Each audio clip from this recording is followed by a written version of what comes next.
যুক্তরাষ্ট্রের president Donald Trump Russia ও ইউক্রেনের চলমান সংঘাত নিয়ে এবার এক হুঁশিয়ারি দিয়েছেন।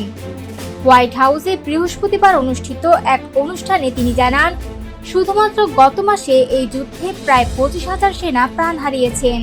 ট্রাম্প বলেন, আমি চাই এই হত্যাযজ্ঞ বন্ধ হোক।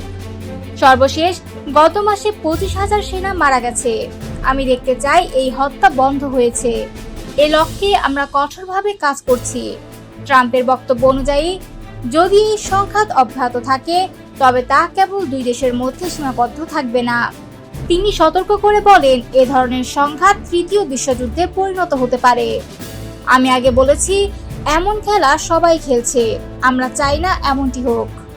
বিশ্লেষকরা মনে করছেন, ট্রাম্পের মন্তব্য শুধুমাত্র একটি রাজনৈতিক বিবৃতি নয়, এটি আন্তর্জাতিক সম্প্রদায়ের জন্য একটি সতর্ক বার্তা। তার ভাষায় প্রকাশিত উদ্বেগ যুদ্ধের মানবিক বিপর্যয় এবং বৈশ্বিক নিরাপত্তার ওপর এর প্রভাবকে নির্দেশ করছে।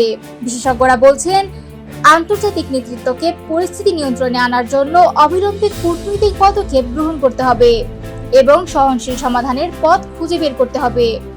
ট্রাম্পের হুঁশিয়ারি স্পষ্টভাবে নির্দেশ করছে যে রাশিয়া ইউক্রেন যুদ্ধ শুধুমাত্র দুই দেশের সমস্যা নয়, এটি বৈশ্বিক স্থিতিশীলতার জন্য বড় হুমকি। তিনি সকলকে মনে করিয়ে দিচ্ছেন যে সংঘাত বাড়ানো কোনো সমাধান নয়, শান্তি এবং সমঝোতার মাধ্যমে পরিস্থিতি নিয়ন্ত্রণে আনা একমাত্র উপায়।